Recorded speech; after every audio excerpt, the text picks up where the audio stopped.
welcome to the Policy and Development Committee meeting of September 2nd, 2025. Attendance has been taken?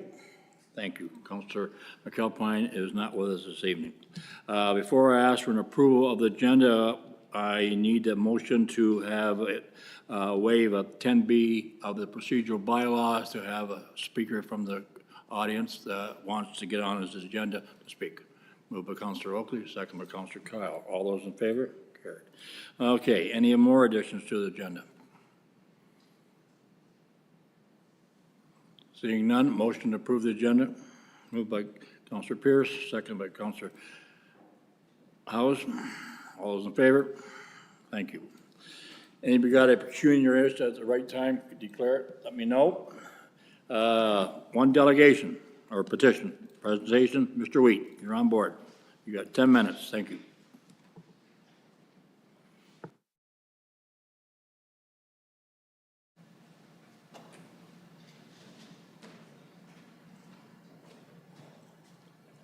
John Wheat, 25 West Street, St. George, Ontario. I'd like to thank the chair, members of committee, members of staff for allowing me to speak this evening. You always can't believe everything you read in the newspaper. But a few months ago in the Brantford Expositor, the Air News, and the Paris Chronicle, but Chronicle's not the right word, but the new Paris paper, that a large portion of grant money went out of the county, and that bothered me. I also read in there that it's an outside party that's doing it. And I have the utmost confidence in the elected officials sitting in front of me to do the job that they were elected to do. And one of those parts of your mandate is to manage our finances. And that didn't happen when a third party manages the money. Some professional people know how to write a grant application, and I was part of it with our church in St. George because we had two really good people that knew how to write grant applications, and the church was very successful. But sometimes, like grassroots people living out in the country of St. George and Harley and Glen Morris and Onondaga aren't quite as professional writers, and they suffer for it. So I support this council. I spent 19 years here, so I know what you're going through. But I would really like to see the elected officials handle our money. Don't give it to somebody else just because you might get criticized. But I'll tell you, if you're not being criticized by somebody not liking you, you're not doing your job. It's tough. It's not easy. And I'm sure some of you right now are getting a little bit of abuse or complaints because of what's going on in Paris, but it's something that you had to do. And it's going to happen in St. George in the future. But I like members, elected members of this council and the mayor and committee members to handle our finances. Don't give the job to someone else. And if you have to have an extra meeting or two to meet with people, do it. That's what you were elected to do. And I'm open to questions. And thanks for giving me the time to speak. Any questions of the delegation?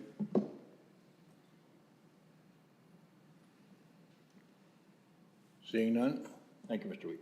Thank you. How does committee want to deal with it? Mr. Mayor? Receive as information. Thank you. Seconder?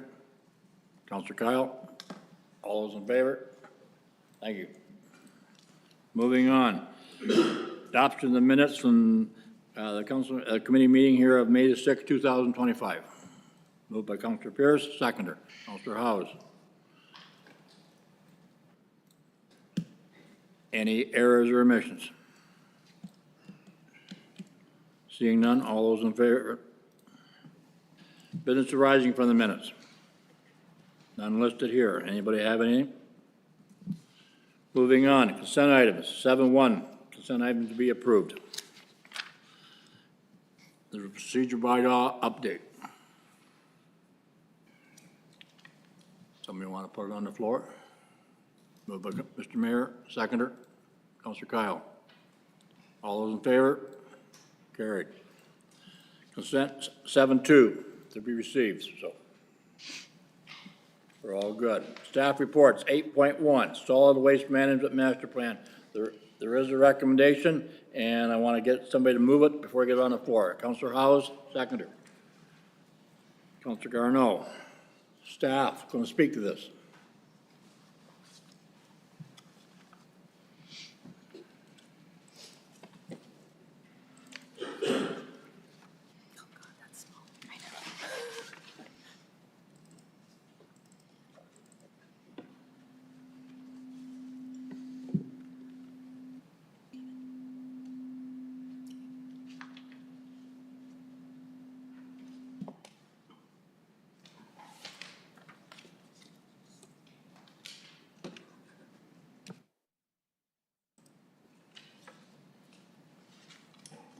Can you see Frida and Daryl? Yeah, okay. And it's on. Okay. Good evening, Mayor and Council. For those listening, I'm Andrea Bizard, the Director of Environmental Services, and we've prepared a short presentation on the Solid Waste Management Master Plan to highlight some of the key concepts in support of RPT 0064. I'm joined here today with our Manager of Solid Waste Wastewater Operations, Matt DeHont, as well as our consulting team online. Frida Jones from Dillon Consulting is a waste management specialist with a PhD in solid waste characterization, and Daryl Abbs, a managing partner with Watson & Associates. Over the last year, the project team undertook an assessment of the county's existing waste management program, identified the goals of the county through industry best management practice and public engagement, identified opportunities to support the needs of our growing community that aligns with the strategic goals of the county. In essence, the Solid Waste Management Master Plan was developed to serve as a 25-year roadmap for solid waste management programming and services here at the County of Brant.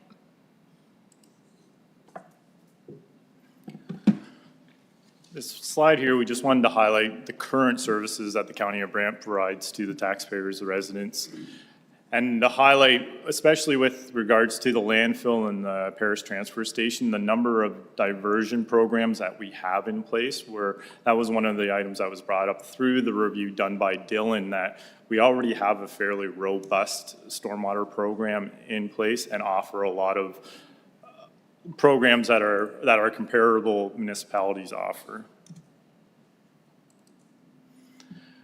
So the Solid Waste Master Plan was split into three different timelines, terms to look at. The short term is looking forward to our next collection contract. That request for proposal for the next collection contract will go out in January 2026, and it starts June 1st, 2027. And then the medium term covers the following contract for that in the period of 2028 to 2030. And then looking at the long term is 2041 to 2050. As Andrea had mentioned, it's a 25-year roadmap for us to be looking at our solid waste programs. One item we did want to highlight is that in 2035 is when it's projected that the County of Brant will meet the population threshold of 50,000 people. That threshold is in the organics policy, the Ontario Organics Policy framework, that at that threshold is when municipalities are required to have curbside collection of organics in their urban areas.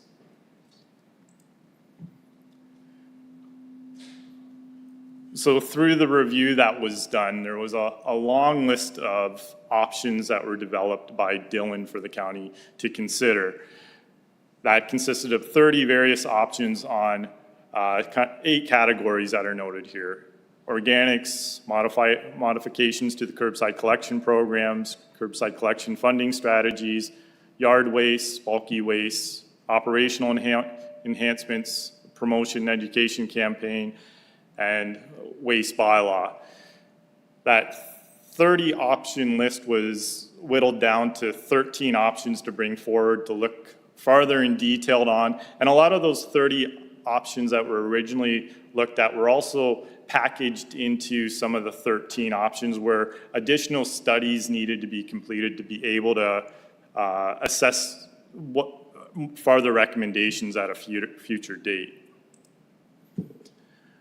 So with regards to the short-term options, we did bring forward at the beginning of this project to Dylan that there was a very significant increase to the recent extension of our current contract. And are there any potential cost reduction options that we could consider? So two of the options that was brought forward for consideration was a reduction in number of yard waste collections completed per year. Right now in the urban areas, there's 9 collections offered. And the suggestion was to potentially scale that back for a bit of a cost savings to 6, where it would be collections in the spring and collection in the fall period, and not having those 2 collections during the summer, which are typically lighter collections anyhow. And the other option was discontinuation of the Christmas tree collection program. We've seen a steady decline in the number of tonnage of trees that we've collected in that program. So that was another area that we had looked at for the short term. Other items, implementation of ScaleHouse software, that's more of an operational change, but it would improve the efficiency of those facilities to get people in and out, and to improve and increase our promotion education, looking at putting together a strategy for that. For the medium-term options, as I had said, that's when the next collection contract, which would be 2034, would occur. And that contract would go out again in early 2020 or 2032. So some of the items that we needed to build off to look at that next collection contract is starting up doing some waste audits, curbside and at our solid waste facilities. Looking at a curbside ban, that would roll out of those waste audits. Like, what are we seeing? What's the percentage that we're seeing in the garbage that through the waste audits? And should we be looking at putting a ban in place to get those recyclable materials diverted correctly? A curbside optimization study, so that's where you would look at different collection frequency, a bi-weekly collection, potentially a 6-day collection cycle, one-sided collection in rural areas. Those options would be considered through the curbside collection, and a funding strategy. A few of these items through the engagement, we did get public feedback. We did ask for input on that. So with regards to the curbside collection optimization study, we did receive 77% feedback that people would be open to a bi-weekly garbage collection if there was an organics program connected to that. Then also we asked about funding strategy, and their preferences were the current programs funded through the tax levy. That received the highest support, but also there was some openness to an area-based or pay-as-you-throw style program. And this I'll hand off to our consultant Dylan to talk about some of the programs we were looking at implementing with the 2034 collection contract. So that is Frida from Dylan here. Hi, thank you very much for letting me speak today. I'm going to talk a little bit about organics. So the Food and Organic Waste Policy Framework that mandates that municipalities with a population exceeding 50,000 must implement an organics collection program in urban settlement areas. And as Matt mentioned earlier, this is expected to happen for Brant in 2035, which means that you would be obligated to provide this service. We are also seeing indications that Ontario is moving forward with its Waste Free Ontario strategy, which would potentially include a provincial landfill ban on organics. The timing isn't specified for that, but it plays a major part into your planning, as a ban would force Brant to implement an organics program regardless of the population size. So among the options that we are presenting, there is one option that should be implemented if there is a ban from Ontario, and that's the county-wide organics collection program, which will align with that regulation and also maximize the waste diversion.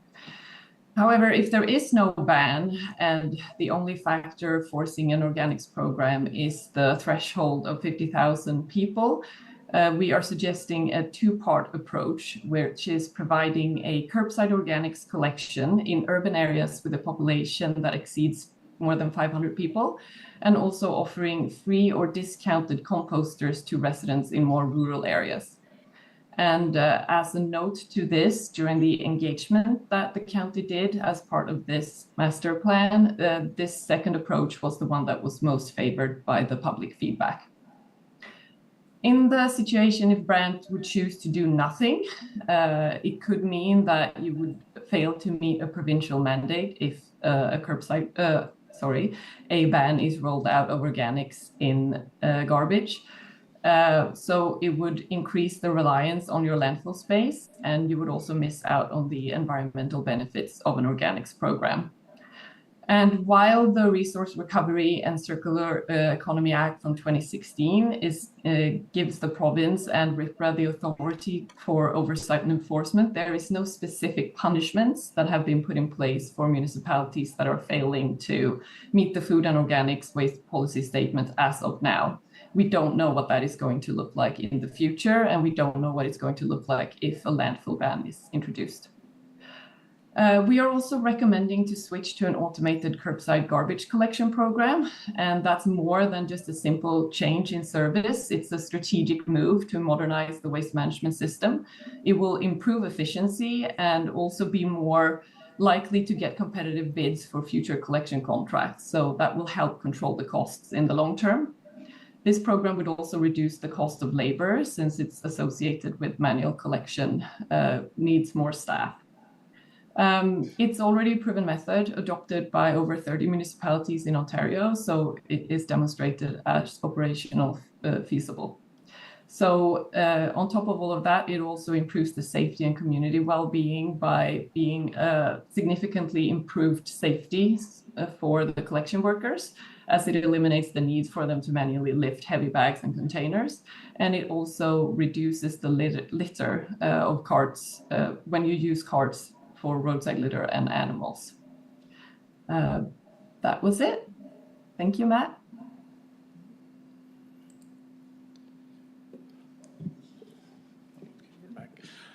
And with regards to the long-term one item, we only had one item really in there. We would continue on with the curbside waste audits. Those would be done every 4 years throughout the 25-year span. We would be looking at doing an update, a review of the solid waste management master plan. Typically that's done every 5 to 10 years, depending on what's going on in the industry and with the municipality at the time. But the one item that in that 2040 range needs to start to be looked at is, even though we're building a new landfill cell right now, it took us 15 years to get to where we are through the current planning process. So there needs to be that decision on, in around 2040, what disposal options does the county have out there, and where would we like to go with that? And now I'll hand it off to Daryl from Watson to talk about the financial review that was completed. Great, thanks, Matt. And so as part of the financial review, one of the first things we like to do is take a look at your current cost of service and how you're funding the solid waste system. And so up on the screen, the pie chart there that shows the breakdown, you can see 87% of the costs of the solid waste system are recovered through the property tax levy. Approximately 9%, so less than 10% of the costs are recovered through user fees, things like tipping fees and that.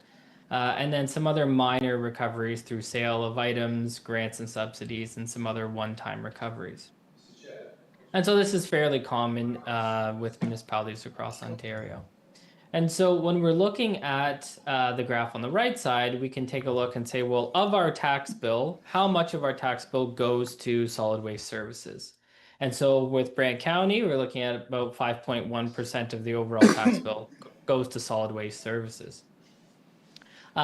When we look at the comparisons, you can see it's kind of in the middle. So Wellington County, Haldimand County a bit higher, Oxford County, Hamilton a little bit lower, and Brantford a bit lower as well. And you'll see Toronto actually says 0%. And that's because Toronto doesn't recover the cost of solid waste through their taxes. They actually recover the cost through a user rate, similar to a water or wastewater rate. It's kind of like a utility rate. that's imposed on the users based on different cart sizes that they choose. Next slide, please. And so this table here really just summarizes at a high level the recommendations that Matt was speaking to. And so summarizing it in the short term, you can see some of those recommendations are anticipated to provide an annual operating cost, such as the Scalehouse software, promo, and education. And some of them are anticipated to potentially provide a cost reduction. So the reduction of urban yard waste collection, discontinuation of the Christmas tree collection program. As well, we've identified the capital cost there in the far right column. Then we also summarize the medium term and then as well that long-term recommendation. Next slide, please. And so with those recommendations, what we can do is we can compare what the potential cost of service will be with the recommendations relative to what our current cost of service would be if we kind of forecast out to 2051 with inflation. And so it might be a little bit hard to see there, but that red dotted line starts just above $4 million today and goes up to just under $10 million by 2051. If we ignore the green section for a second, you can see that the remaining cost of service, you can see there's some reduction, and that's because of the potential cost reductions that we identified through the recommendations. Then when we add on the organics, what we can see is the costs by the end of the forecast go up to about $12.5 million overall.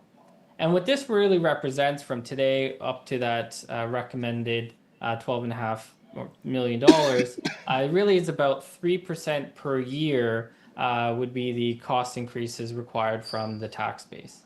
One of the things I'd note is, and as Matt noted, there was the funding strategy study that will be completed in 2030. It will look at some potential funding strategies you can mitigate some of those impacts on taxes by maybe increasing your user fees or tipping fees, and maybe look at a review of that user pay system as well. Next slide, please. And so to summarize the comparison of the future capital funding recommendations, so we identified those capital costs and really where the money would come from potentially. And you can see what's highlighted in those red boxes really is these sections that are a little bit different. So currently we don't have a life cycle reserve fund set up, but what we've done as part of the analysis to ensure that we capture the full cost of the service is we incorporated the life cycle cost, so replacement of the existing and the new assets. And you can see it's about $4.5 million under the county-wide organics scenario. And then we looked at a scenario where the organics was only provided to the urban area and composter program will be provided to the rural area. And you can see overall, when we compare the current state cost of service, the capital projects would be about $22.3 million. And then under the future state, the recommended options, we'd be looking at about $31.6 or $31.4 million over that 26-year time period. Next slide, please. And then when we look at the operating expenditures, we've identified them by the different expenditure categories that you see in your budget. Really, the line item that's different is the waste collection costs. And again, under the current state, looking into the future with inflation, we're looking at about $119 million over that 26-year forecast. With the recommendations of the county-wide organics, it's about $170 million. With just looking at the urban area organics, it's about $148 million.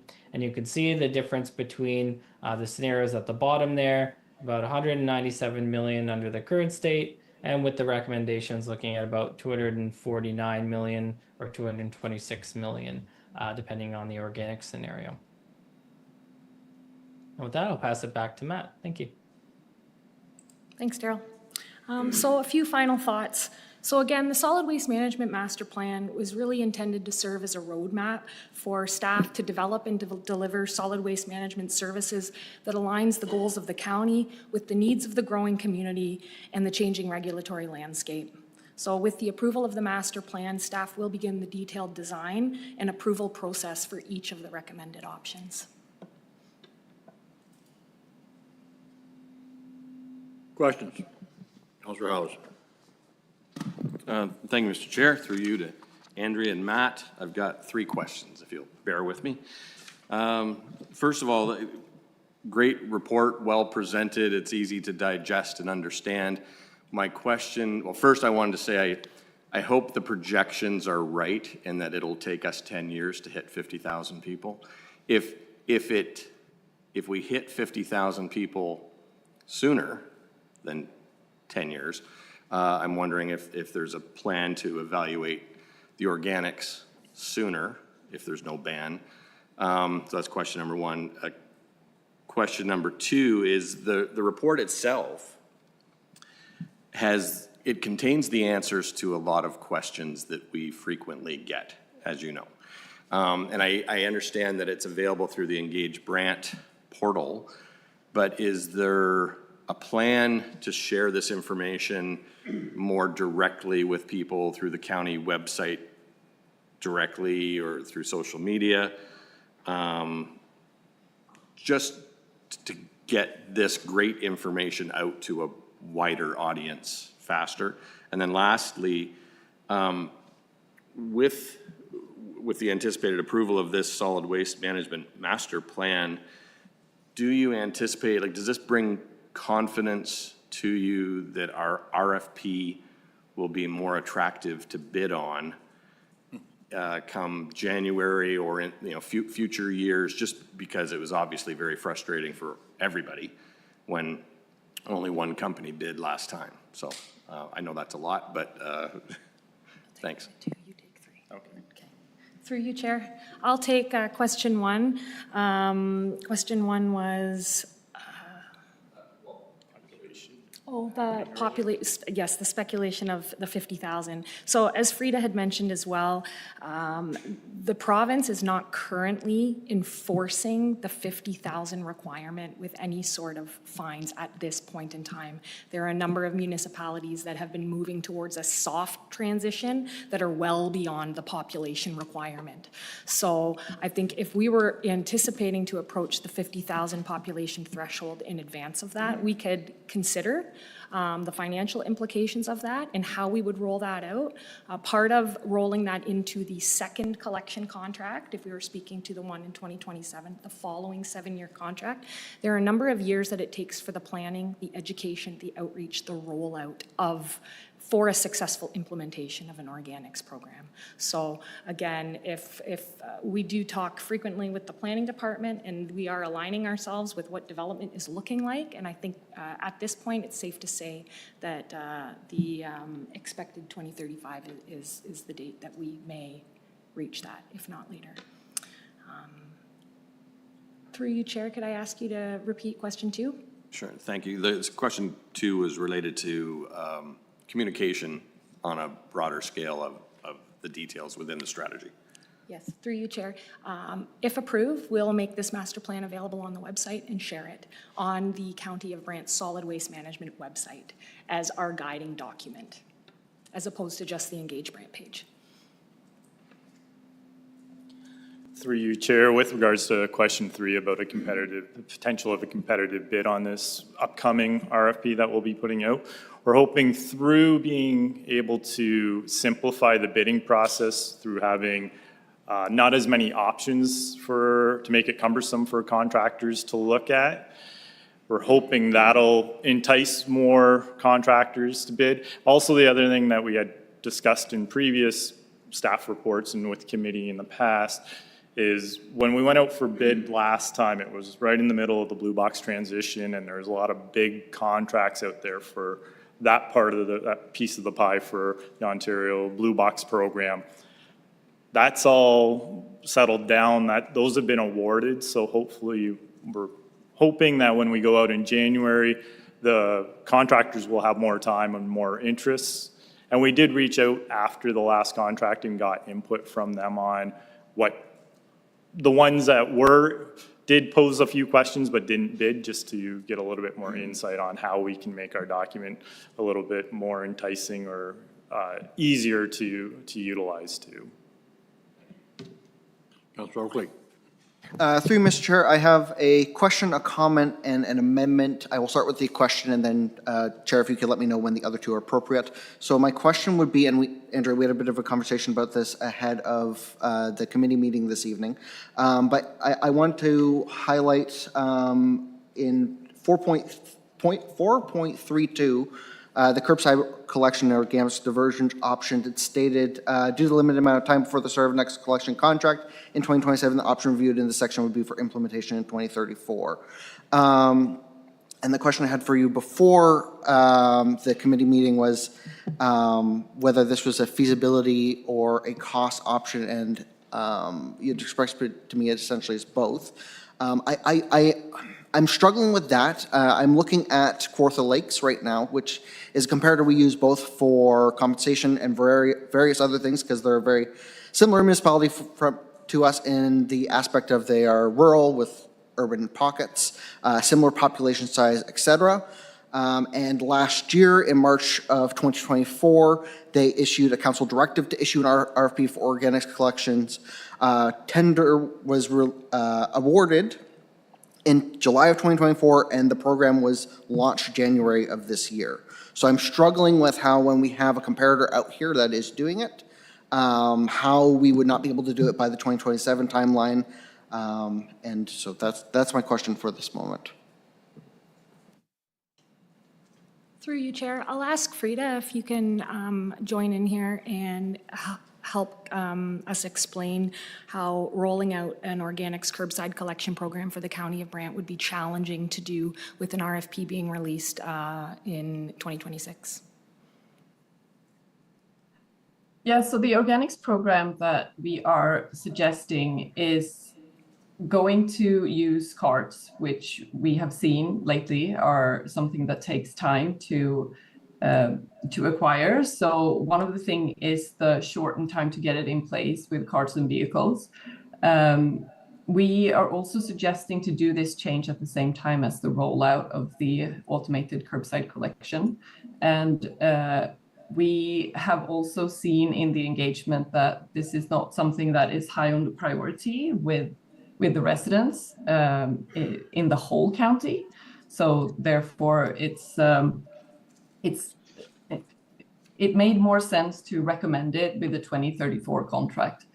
In combination with all of this, with a short time frame, it's also more likely that it will be more costly to implement it, because you would have to pay premium rates for processing, for collection, and all of that. Because of the short time frame, you will be forced to approve things that you can look into closer by doing the studies that are suggested in the master plan and plan it accordingly with a longer time frame. Other question? Yeah, just a quick follow-up on that. Would it be feasible in the 2027 timeline, given that you expressed to be difficult to get the capital commitment without paying an increased cost due to the need to expedite it? Would it not be possible within this tender to have that be phased in partway through the contract? Just as a thought there. I can field that question. Just with regards to the collection contract, typically, the contracts are a 7-year term. That's typically the life cycle of the collection vehicles. And to throw in a new service halfway or 2 years in, you're going to have an increase, or probably the contractor's going to have to carry probably the same truck and the same number of trucks from the start of the contract to the start of that organic. So there could be a inflated cost because of that delay of the rollout or implementation of another service would be one of the concerns. But to go back to what Frida had said, if we're looking at going cart-based, you don't want to do an organics program that's going with manual for one tender, because then you're losing that capital upfront cost of what type of bins you've purchased at that point in time too. And through our discussions with the industry and through Dylan's background understanding is, and we had discussed this with council and committee in the past after the collection contract, is the majority of the collection contractors now are only looking at cart-based programs because it allows them, or they find they're able to retain staff better through that. So that's where we're looking at the 2034 date. Thank you. If you have an amendment, we'll take it at the last. Yeah. Thank you. Counselor Pierce first. Thank you, Mr. Chair, through you. Yeah, lots of good information in this report. There was lots of good information at the open houses we had for these. Unfortunately, could have been more well-attended, but that's a whole other subject. I agree with reducing the frequency of the yard waste from 9 to 6. I think that makes sense. Just at a, you know, at a quick view of when the weeks are around, you can tell the, you know, if you want to call it the heavy weeks and stuff like that. So I think that's a good idea. The one that I'm struggling with is, and that's $100,000 savings on that there. So that's a good chunk of change there. The one I'm struggling with is the Christmas tree collection. I understand, Matt, you made a comment about the, you know, the tonnage of trees collected is down. That's good information to have because I wasn't aware of that. But when, you know, the indication back from people saying that, you know, it's still a meaningful service to the larger population, and we run into the situation where a lot of people don't have the means to get the trees to the disposal site. So, like, are these? I guess these are cut in stone. If we do approve this, it's you know, this is what it is. I'm just curious as to the rationale for that particular item when the feedback from the public was the fact that they, even though it says 54% agreed with the discontinuation, but they're saying it is an important service to have. So I'm curious as to the thoughts that went around that, if I could. Through you, Chair, to Councillor Pierce. It could very well be that 54% of people that did the Engage grant have artificial trees. So I think that we also took that into consideration. One of the points of the evaluation was if the residents could get their tree from the location to their home, then there could be a reasonable way that they could then also get it to a transfer station or a landfill.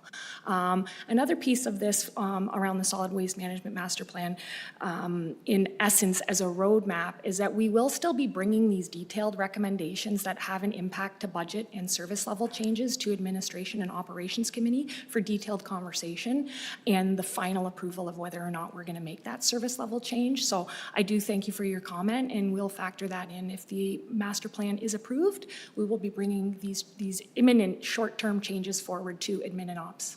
Okay, perfect. And then just one quick question with the implementation of the ScaleHouse software. You put in there that it will improve traffic flow to the sites and less wait times. I can honestly say that I've been to the Paris transfer station, I've been to Biggers. I don't find the wait time that bad. It's actually, they're pretty good at getting people in and out. So what is going to, like, what is the software going to do to improve speed? Through you, Chair, to Councillor Pierce. The software allows a much more user-friendly from a staff standpoint too, where it's more touchscreen inputs. And right now we use, it's an Excel-based spreadsheet that you have to go across and put in. We probably have about 25 columns that ultimately needs to be filled out with each ScaleHouse ticket. It also will automatically generate the ScaleHouse ticket. The ScaleHouse ticketing or the software is integrated right with the Interact debit card, credit card machine, where they're on that end of things. It just speeds up that. One item we have been struggling with at some point in time on our end too is staff retention for the ScaleHouse staff. Being to the Paris transfer station, I'm glad to hear you've experienced that. It's moved very well, but from our staff that worked the Saturday there, they said it's a go, go, go, go, go, go, go. And we've had a few staff leave just because it is that high pace. So we're hoping it also will help with staff retention and some longevity of staff at our facilities. Okay. For you, Chair, I can also add to that, implementing a software system allows us also to manage the metrics around the people coming and going, where they're coming and going from, the volume of staff coming in, how quickly the turnaround times are, and it's all automated. It allows us to develop metrics and key performance indicators to allow us to manage our business better and identify what are the peak times and when do we staff up and staff down.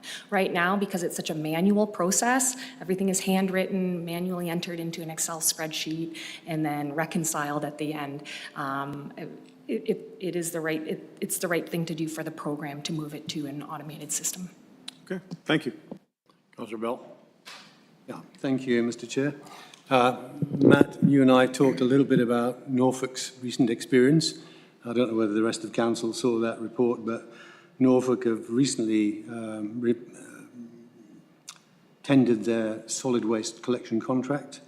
Garbage costs went from 3.7 million to 5.5 million, despite the fact that they went from weekly collection to bi-weekly collection.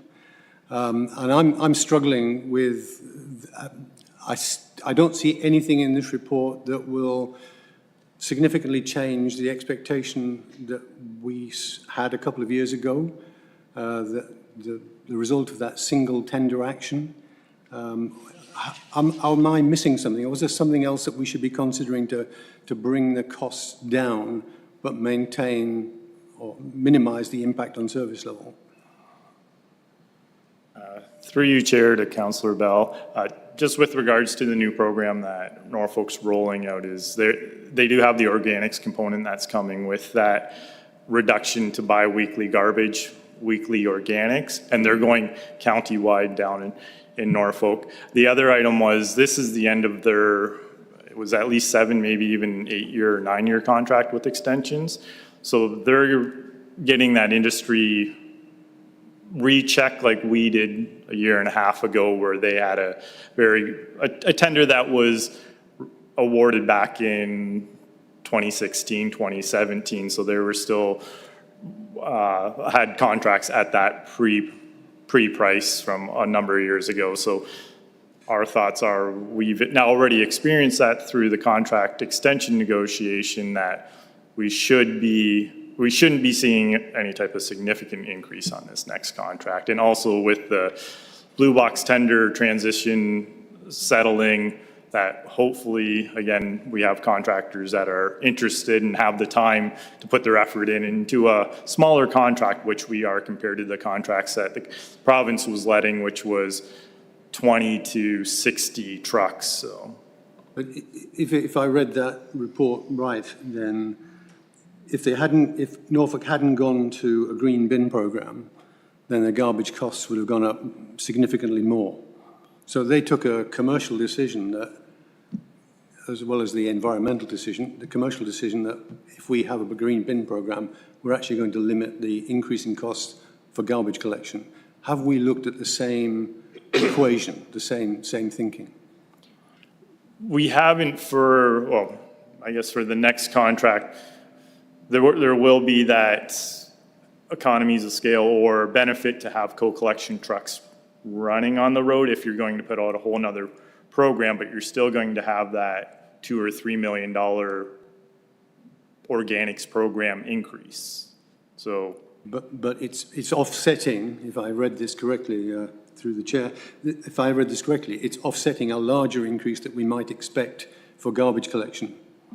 And I'm not seeing that in your report. I'm not seeing that we could do this and then we'll get a benefit over here.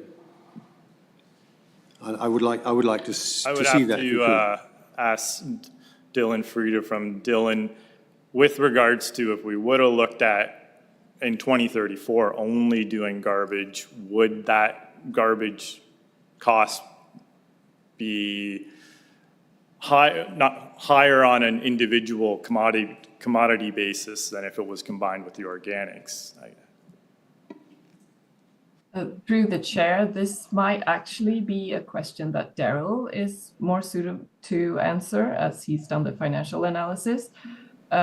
We do see, however, in our comparison that with changing to the curbside collection, we are expecting a lower cost than if we would continue with the status quo from from what your contract looks like today in 2034 because of some efficiencies. But we also have to take into account the tipping fees because you would have less garbage introducing the organics. Daryl, is there anything you would like to add here? So through the chair, no, I think you explained it well, Frida, and so we did include with the automated collection contract estimates that kind of cost reduction at the same time when the organics was going to be introduced. And so on the one slide that showed the graph, it kind of had a little bit of a dip and then went up again. That was kind of represented that cost reduction that was anticipated. So I think as Frida mentioned, it is kind of baked into that analysis, but also noting as well that when we look at the total cost of service, your tipping fee revenue could be reduced because there'd be less garbage potentially. So with that, I'm happy to pass it back to Matt. Yeah, through you, Chair, I think you pointed out a good point there that your tonnage, when you you have an organics and a garbage component, your tonnage is now split between those. So that's probably why they were also seeing a lower price when the tonnage was split. When they didn't have an organics program, then you have everything's being picked up in the garbage truck. So. Okay, final question, if I may, Mr. Chair. Could you say more about the potential provincial ban on organics landfilling, and what's the rationale for that? This one we'll ask Frida to speak to. Yeah, through the chair. So this is nothing that is official or has been said straight out, but there are indications that they will move forward with their waste strategy of zero waste, which would then include for them to introduce an organics landfill ban in the province of Ontario. So this is a risk that we see in the future, and therefore we are suggesting these two different paths, one to fulfill the framework as it is today, and one if the landfill ban is introduced. Okay, thank you. Any more questions? Councilor Miller. Thank you, Mr. Chair. Three questions. Three quick questions through you to maybe Matt. Matt, large or bulk item pickup. Is that still on? That's not changing? Through you, Chair, correct, yeah, it's with status quo on that is what we're recommending. Okay. Second question. A lot of what you talked about is maybe from the demand side, right? The garbage is produced, we got to get rid of it, whether we compost it or take it to the landfill and then it goes elsewhere. What about the supply side? In a lot of people in the business know that to reduce waste, you start with the product before it's even built, before it's even designed. You design it with waste in mind. And obviously, I don't expect staff to do much about it at an individual level or even a staff level, but are we part of any lobby group or consortium that pushes for overall changes in that? Or should we be? Through you, Chair, we are partners with the Municipal Waste Association, MWA, and also the OWMA, Ontario Waste Management Association, which is more on the contractor end of items. But with regards to the Circular Economies Act, which that the Blue Box Amendment came out of in this potential in the organic food waste policy, that was the whole thought process behind the Blue Box transitioning happening, and that the producers are now 100% responsible for that. So hopefully they will make packaging that's more easily recyclable or less packaging on their products so they don't have as much required recovery target. Okay. It would be better if we pushed a little harder on pull a little harder on that string, but I'll leave that for tonight. And then the last question, future waste disposal capacity. You want to wait till 2040? I mean, we cut it within a month or two right now. Do you think that's a bit late to leave it? I think we'll have to keep our eyes and ears open on what's happening within the waste industry closer to 2035. And, potentially before that, we might want to make that call on, do we still want landfill capacity within the county, or are we looking for out of third-party disposal ability? Because if that's the thought and that decision's made a good 15 years before we run out of capacity, then exporting out of county or whatever's out there at the time doesn't need to be done as urgently as if we were going to be developing new landfill area. Okay. Just, I think we're leaving it too late, but, okay, thank you. Any more questions from committee? Councilor Garneau? Are we okay with comments at this stage? Are we okay with comments at this stage? Yeah. Okay. I think the comment I would make is that as we're moving forward, I do think we need to do things differently. But I want to be mindful of the equity to our between our urban and rural residents. And the one thing that I picked up on was in the curbside collection optimization study that's on the medium term. And the last point is that 74% of the respondents favored one side of the road collection on what's deemed a low volume road, but only 12% of the total survey respondents were from rural residents who would presumably be the occupants of those roads.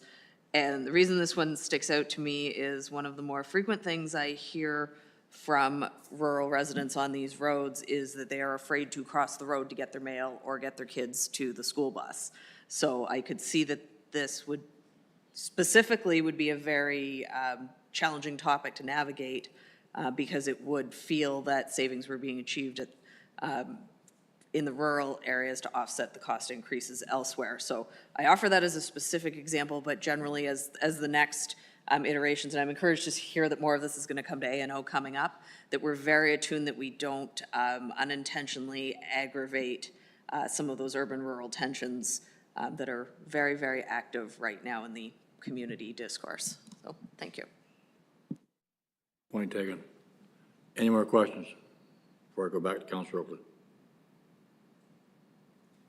Through you, Mr. Chair, if I may have a comment first and then my amendment. So I did just want to highlight, based on the response I did get from staff in regards to having to go, if we went with organic collections in this contract round, having to commit to a manual removal of waste for the organics versus committing to the capital cost there versus waiting till 2034 when we move towards an automated curbside collection. I want to highlight again the Kawartha Lakes example, though they are on a manual collection system and contract, their urban or organic waste collection program is using an automated service that they are doing so that capital costs would be carried forward for when they similarly transition. So I wanted to highlight that as an option there. And I also wanted to comment as well that my next comment here is not going to be a critique of staff, because staff is following the direction that we've given them, of which in a recent update to our approval of our strategic plan, we prioritized financial cost over all of our other strategic objectives. But I think, in my opinion here, that it would be complete political failure of political leadership if we allowed this organics program to not come into effect until we're essentially forced to by the province 8.5 years from now.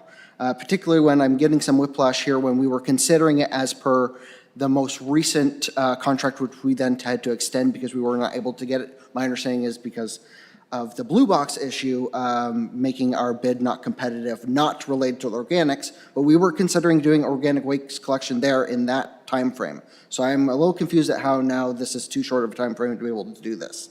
Regardless, I think it behooves us, as per our commitment both to the fact that we have declared a climate emergency and approved a climate action plan, that organic waste collection be a priority because it is both societally and environmentally for us to do so. So my amendment would be that to add an additional clause that organic waste collection be included for options 5 and 6. So that would be the urban areas over 500 people and the supporting at-home composting incentives for rural residents within the 2027 timeframe.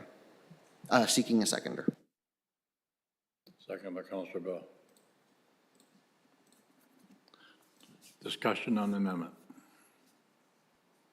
Counselor Miller. There's a lot of information we don't have about organics. I would rather have, before we went, jumped in with both feet. And Matt and Andrea alluded to that. There's some studies that need to be done as far as the amount of organics and who should be getting it, and just a lot of things that need to be determined firsthand. So I'm not sure if we should, again, be jumping into it with both feet with all that information at our fingertips, not to mention the financial aspects. Counselor Bell. Yeah, thank you, Mr. Mayor. I do support this proposed amendment. Without it, I don't think we're actually making any significant change to the structure of the contract that we turned down effectively 2 years ago. And we've run on now for 2 more years. We've got another year to go, potentially another 7 years after that before we make a significant change. I just don't think it's tolerable. So I fully support the amendment. Any more discussion on the amendment? Counselor Garneau. Thank you, Mr. Chair. Through you, I recognize the, I guess we would call them moral calls to action here as far as the organics programs. I also look at the numbers, and on the low end, if I'm getting this correctly, capital costs in the first year operating could be as high as, or sorry, as low as 3.5 million and as high as 5.6. If I take the $800,000 roughly as the 1% property tax calculation, or anywhere from 4.3 to a 7% increase in the first year of the program. And I think to have this discussion in the absence of some real numbers, as Councillor Miller indicates, as to how much, where is it going to go, how are we going to deal with it, I think that we would be reacting to the moral side, which is certainly valid, without thinking about our other responsibilities to our ratepayers and reasonably what they can also manage in the year ahead. And I would again highlight the urban-rural question. That's going to be a really challenging one to navigate on this, because respectfully, I would never put a composter on my farm property because I would now have more rodents trying to eat my orchard. So I do think that this is something that requires more notice, more consideration, and more exploration. And what I'm hearing from our staff is that we put out a number of different things we might be looking for last time, and that decreased the competitiveness of our contract, which then put us in this position as far as price. So I think all of that to say that I think this is something we definitely need to be attuned to, but tonight is probably not the night to make that decision. Thank you. Any more discussion on the amendment? Seeing none, I'll call it. Do you want the amendment read back? Or are you good? Call the question on the amendment. All those in favor of the amendment? Clerk, got it? Opposed? Failed. Back to the recommendation, original recommendation. All those in favor?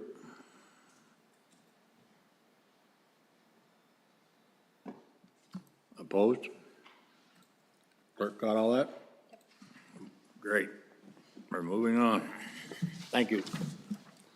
8.2, major project dashboard. There is a recommendation. Don't all speak at once, so I'll pick somebody. Councillor Pierce, Councillor Oakley. Anybody got any questions for it? Councillor Bell. Haley? To the podium. You're on deck. Councillor Bell. Thank you, Mr. Chair. Haley, very, very easy question. The column which says budget status, does that reflect our agreed latest budget? Because I think there are some items in there that are not. That, through the chair to Councillor Bell, that column is updated by staff. It's their responsibility to update it. So it would be up to whatever budget was approved for that project, whether or not it's on target. Okay, thank you. Councillor Pierce. Thank you, Mr. Chair. Through you to Haley. I'm not going to pick on the quarterly update on this because I do that too much, but in the next paragraph, it's got, with more substantial changes currently under development and expected to share soon. Can you give us a hint as to what's coming? Through the chair to Councillor Pierce, there's, as outlined in the report, there's a number of updates that have been completed, and there's a few that are a little bit more substantial. So the printable report was one of those pieces that takes a little bit more time to get set up. So that's one piece that's coming down the pipeline. The other component is trying to bring kind of revitalizing that road reconstruction dashboard to include more projects. So right now it's pulling from the infrastructure and asset management projects, but we're looking at expanding that to other teams as well to bring additional data into that dashboard to be a little bit more broad, to provide more information on infrastructure projects more broadly. That'd be great. Thank you. Any more questions? Seeing none, call the question. All in favor? 8.3, recorded votes for council and standing committee meetings. There is a recommendation. Moved by Councilor Miller, second by Mr. Mayor. Questions? Seeing, Councilor Oakley. Through you, Mr. Chair, not a question, just a comment. Given that I was sort of the driving force behind the recorded votes to begin with a couple years back, I completely agree with everything that staff has in the report. I really enjoyed having the software and what it provided, but unfortunately I think it was too much of a hassle to make work with our current, council's current technology configuration, where from what I was looking at, most councils that are successfully able to deploy the software only either have laptops or iPads. We have a combination, making it more challenging. So I appreciate all the work that staff did on this, but respect the direction that we're going. Any more comments, questions? Councilor Chambers. If I understand the process, the procedural bylaw that is being proposed is what, in effect, puts this automated to bed, and basically it is a manual recorded vote.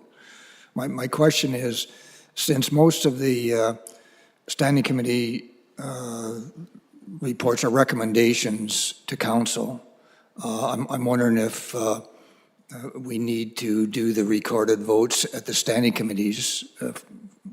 We don't need to record minutes and approval of agendas and stuff like that. And if the recommendations are going to council anyway for a recorded vote, it's a duplication of a recorded vote, if is what I'm getting at. I'm suggesting that we modify this so that we don't have to have the recorded votes at the standing committee level, but we do at the council level.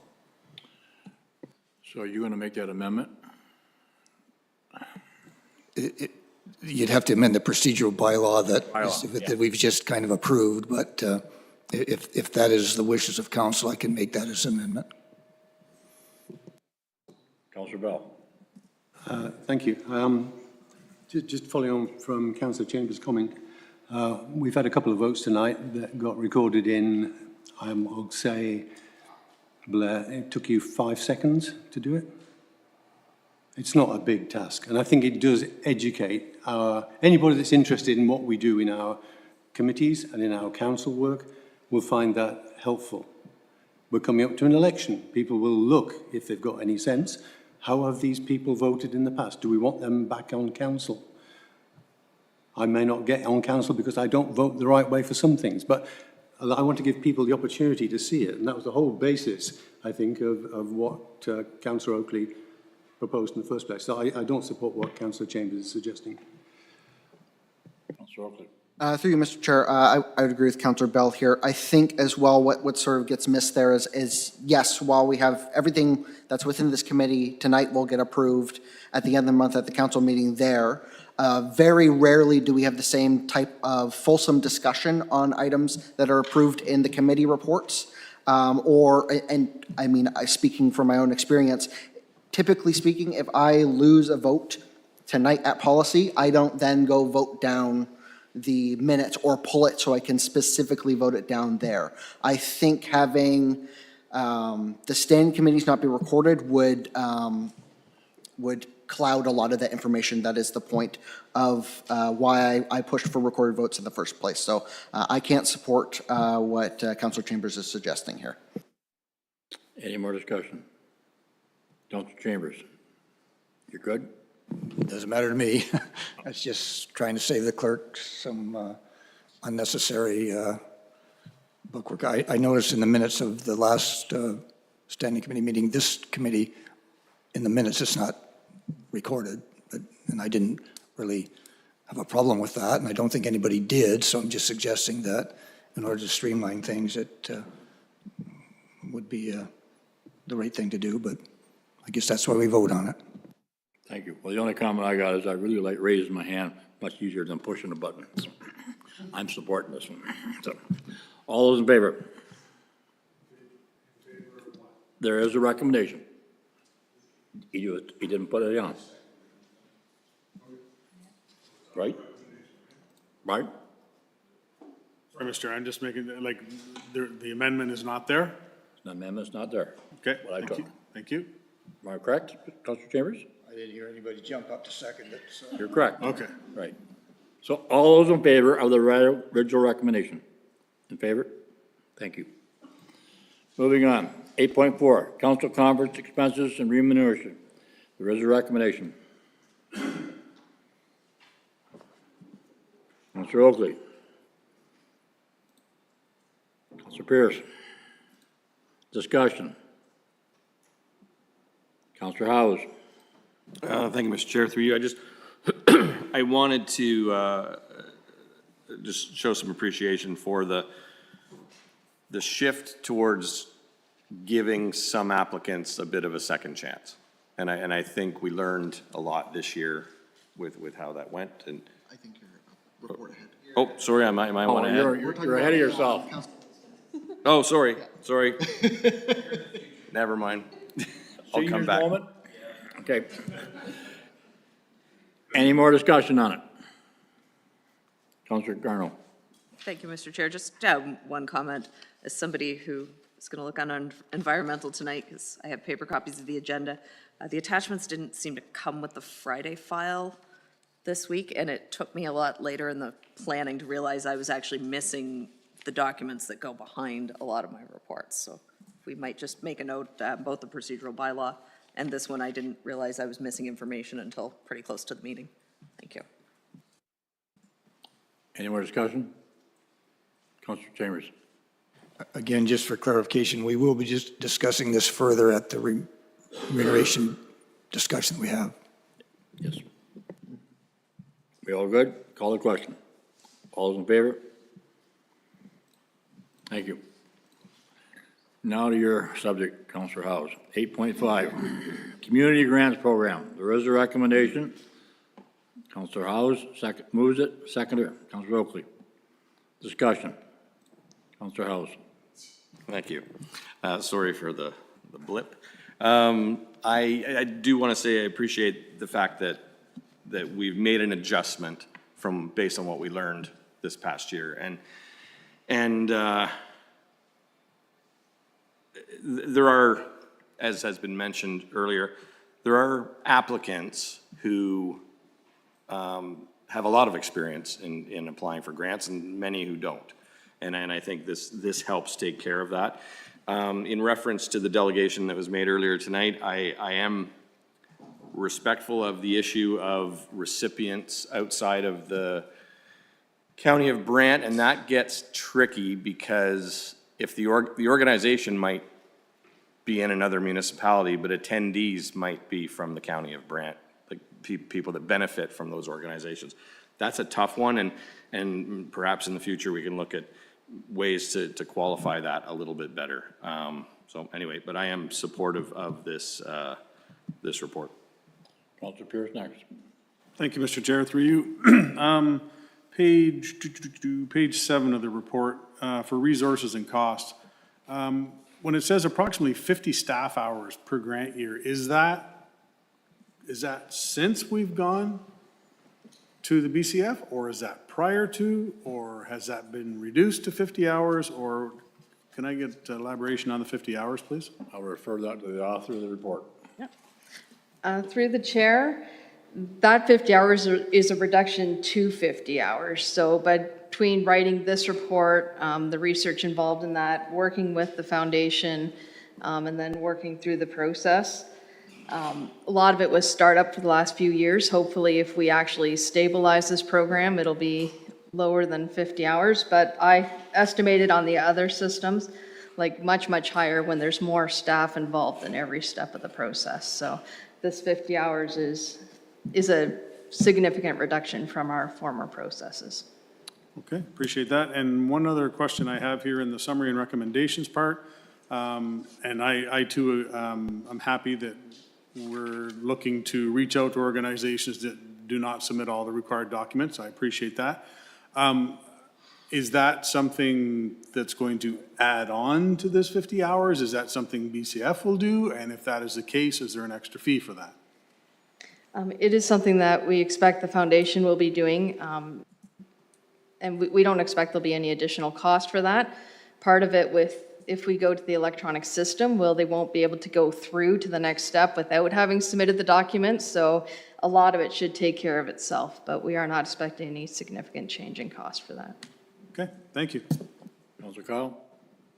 Thanks, Mr. Chair. Through you, my comments are similar to Councillor Howe's in that I appreciate the staff recommendation and do think it does address one of the main issues, and that is the difference between those organizations who can put together a very professional application and those that are volunteers who are finding some time to put something together without maybe the same finesse. So I think that follow-up with those organizations would give them an opportunity if there was something missing, recognizing that to Heather's comment, the move to the electronic system might help take that out of the equation as well, which will be helpful. So I do appreciate the staff recommendation and am supportive of what they've put forward.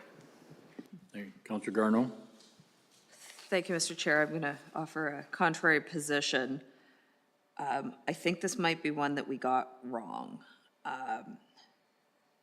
When I do the math on the administrative costs, we're anticipating $37,000 next year, plus 50 hours of staff time. Even if I put the staff time at $100 an hour, that's an additional $5,000 on top of that. But what I'm reading later in the report is to bring this in-house is about 100 hours of staff time, if I got that correctly.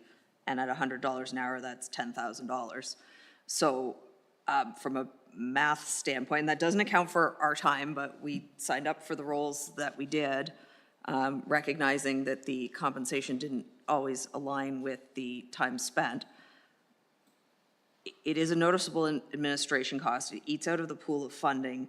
But I think in the process of this, Councillor Wheat, Mr. Wheat is correct that in some ways we lost touch with a number of our community groups and who in our community was doing kind of what, where, and how across the county. I know myself, the first time it came forward, I actually found it really informative as a councillor to see the breadth of groups that perhaps I wasn't as familiar with because they operated in other parts of the county. I'm mindful that in the last cycle, one of the organizations that received funding through our ad hoc process for adjudicating requests from community groups operating in the domestic violence space also got a community grant. And I don't know if that was something that we would have supported had that come forward to us, recognizing we'd already allocated substantial funds to that group.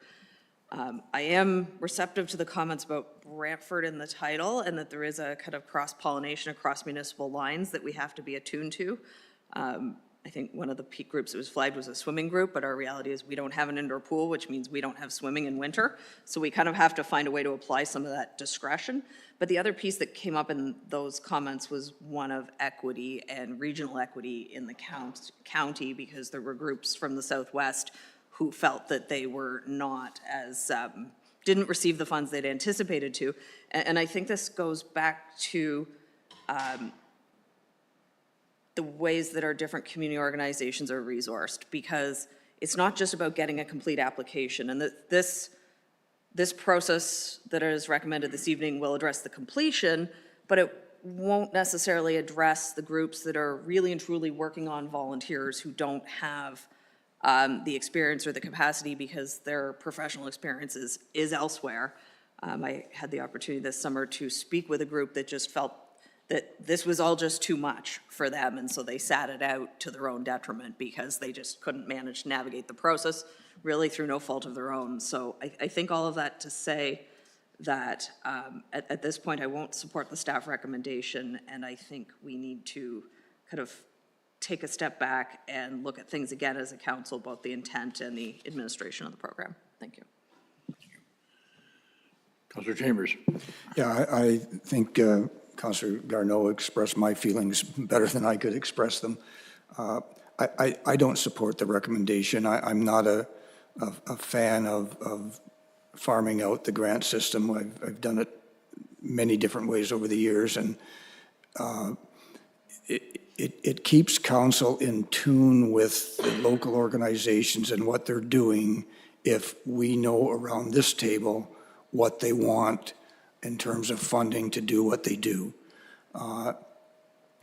It's fine to have a outside organization like the Brant Community Foundation, which does good work and a thorough process, but having the applications go there keeps the information away from me that I would like to have in order to understand what they're doing and in order to determine whether I feel that a grant is appropriate. So as much as I like the fact that we don't have to do anything very much, with this process, I like to do stuff, and it keeps council informed and keeps the community groups connected with their council and their councilors. And I think that's what's good about the way we used to do it, as opposed to the way we've been doing it the last couple of years. So I prefer the status quo of 4 or 5 years ago and not the status quo of the last couple of years. Any more questions? Councillor Miller. Question slash comment. Question.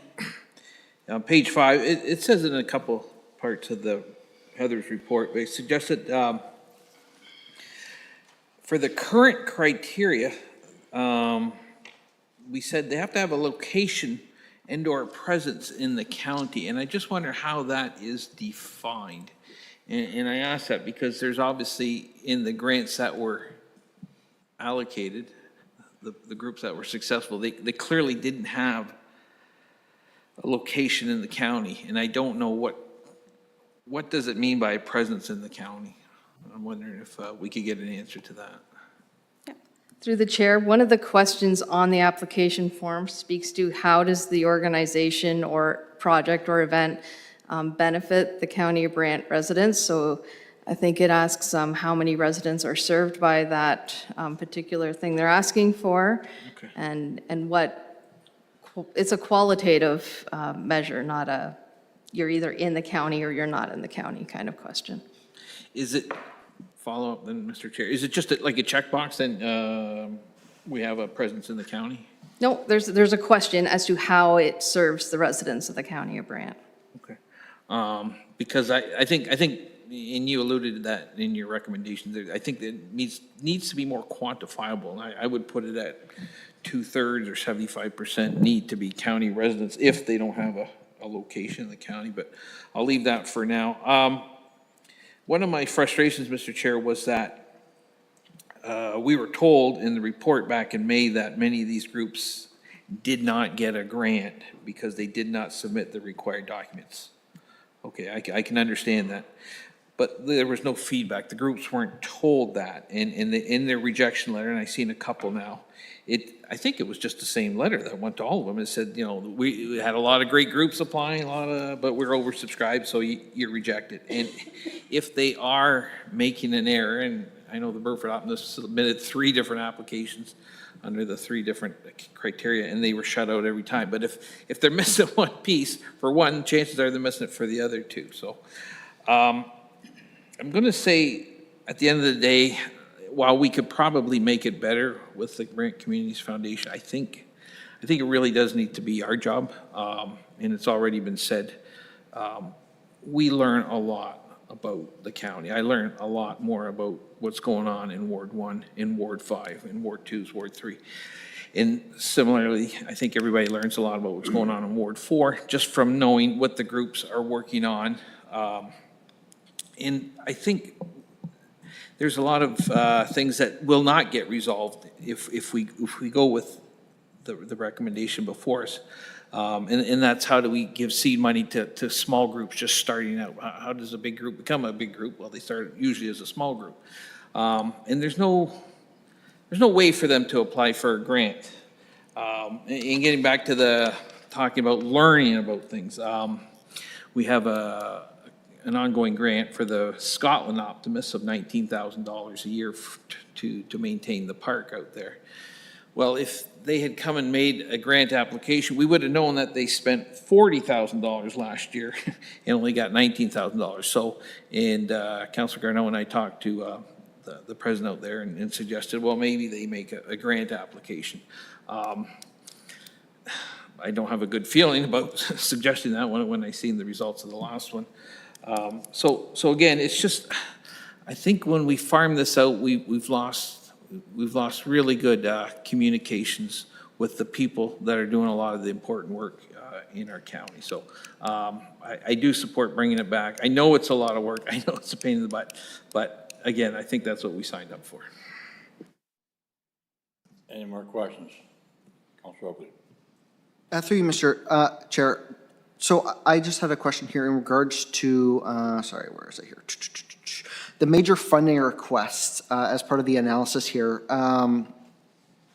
So going forward in the recommendation, this would not be part of the recommendation moving forward, so that these larger sort of community grants that we're giving out for things like Lansdowne Woodland Cultural Center, IPV, GBV support, and hospice would not pull from this as per the way the recommendation is written? Sorry, through the chair. I put those forward for council to contemplate and consider. What I addressed in my recommendation was like the actual questions I was asked to look at, but certainly in terms of funding levels and how we allocate the funding out, that's certainly up for council's consideration. I just wanted to raise that if it's something people want to think about. Okay. Just so sort of on that idea, I like the idea here of sort of these major funding requests coming from this pot of money. And I think to me, it raises a larger question, partly addressed there by Councilor Miller in regards to how do the startup groups get access to this type of money. Philosophically, I'm not really sure what we're trying to do with the community grants program. It's kind of a catch-all for funding various organizations with no real directive. I would look at other comparable municipalities and they'd have arts and culture and heritage funding. They'd have different sort of funding streams rather than one large program. And I think the one large program is maybe kind of an antiquated way of handling things. I'd like to see this money go forward more purposefully in either, for example, we've, the first year on council, that I was on council here, the Paris Historical Society and Museum failed to get the full allotment of funding. They weren't sure how they were going to go forward each year. And I think, and as part of our arts, culture, and heritage strategy, we've talked about how we permanently sort of fund and support these organizations. You compare that to something like the Burford Optimists, that have the agreement. Giving you a little bit of leeway, Yeah. I'm going to cut you off on this one now because that's really not what we're supposed to be discussing. We're discussing the recommendation that's here. Yes, I'm getting to that. Okay. My point being, I will support the recommendation, but I think there's a larger conversation to be had here because I'm not really sure this program is doing what we need it to do. Point taken. Councilor Bell. Thank you, Mr. Chair. I do support the staff recommendation. I went through the old process, I think 4 times. It was the most painful day of the council year. It ended up who you knew, how loud you could speak. It wasn't a very objective process. It is municipal philanthropy that we got here, and I'm very comfortable that we got an outside organization providing that adjudication on where the money goes. Any more discussion? My only comment is, and I believe it agrees with what somebody said, we lost our touch with the community around the county. Call the question. All those in favor of the recommendation? You got that, Madam Clerk? All those opposed?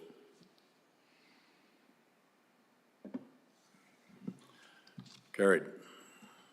8.6, County of Brant Municipal Accommodation. There is a recommendation. Moved by Councilor Howes, second by Councilor Bell. Allison, you're on deck. Thank you. Through the chair, I just want to make a few comments on this report because I know that there was some substantial discussion about it last time.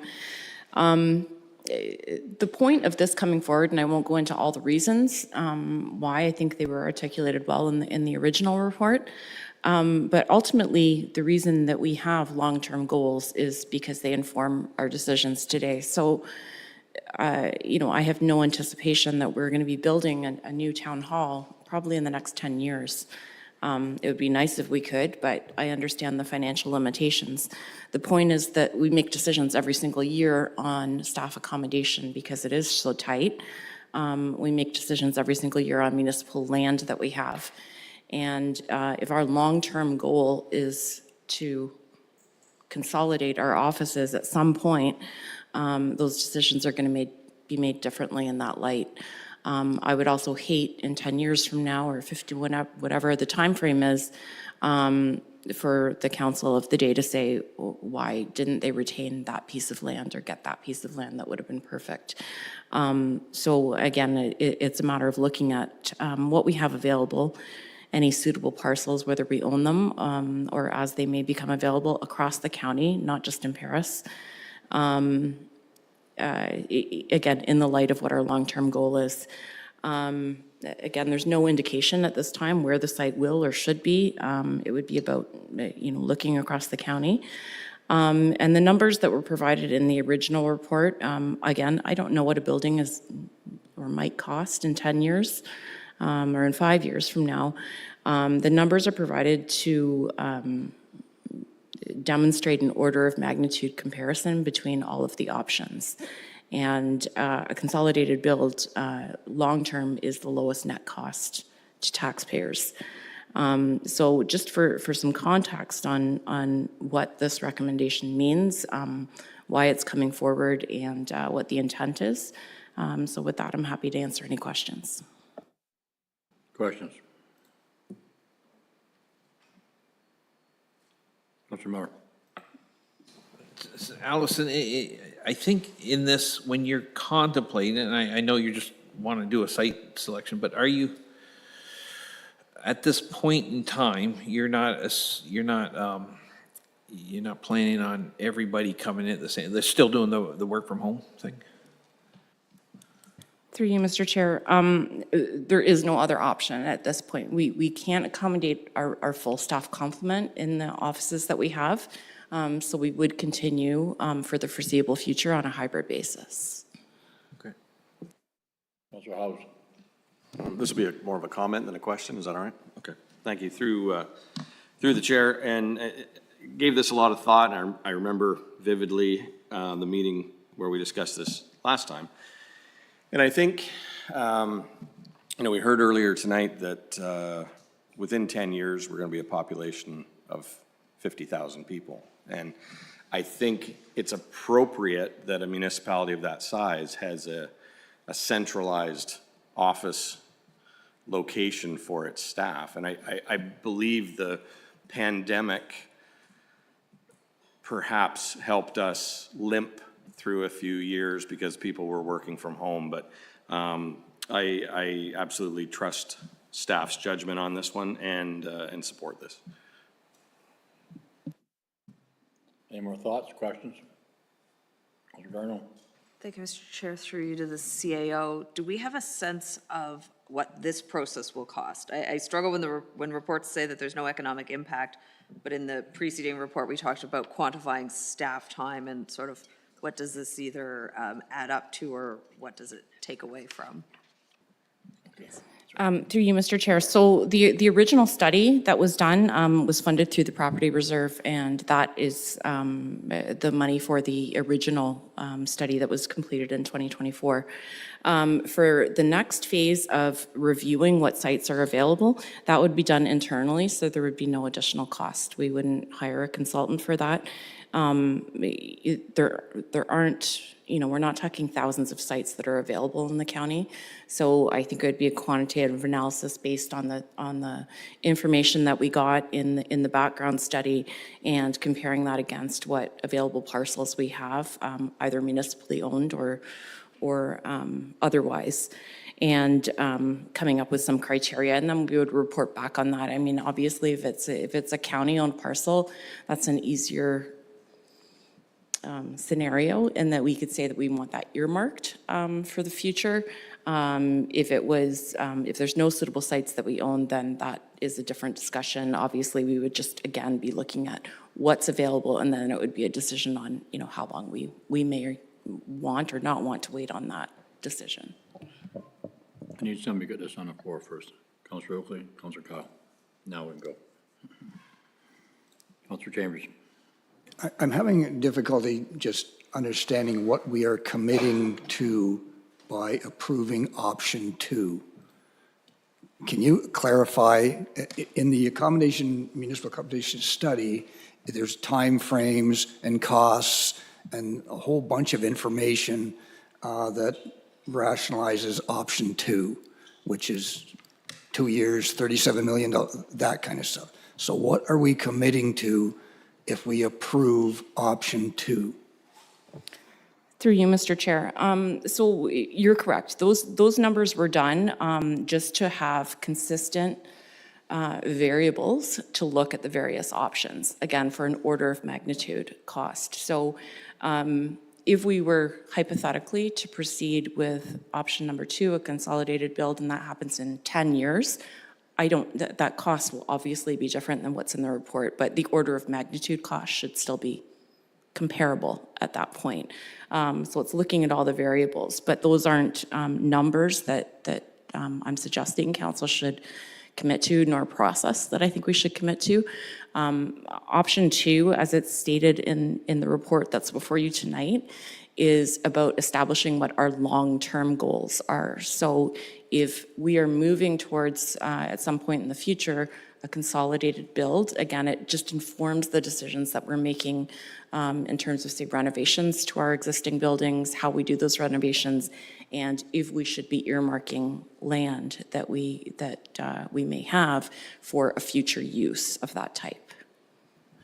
So then what we are committing to is a long-term goal of consolidating the offices on one site, and we're going to be looking in the interim, short-term, at sites so that we can be prepared for the long term, I think is what you're saying.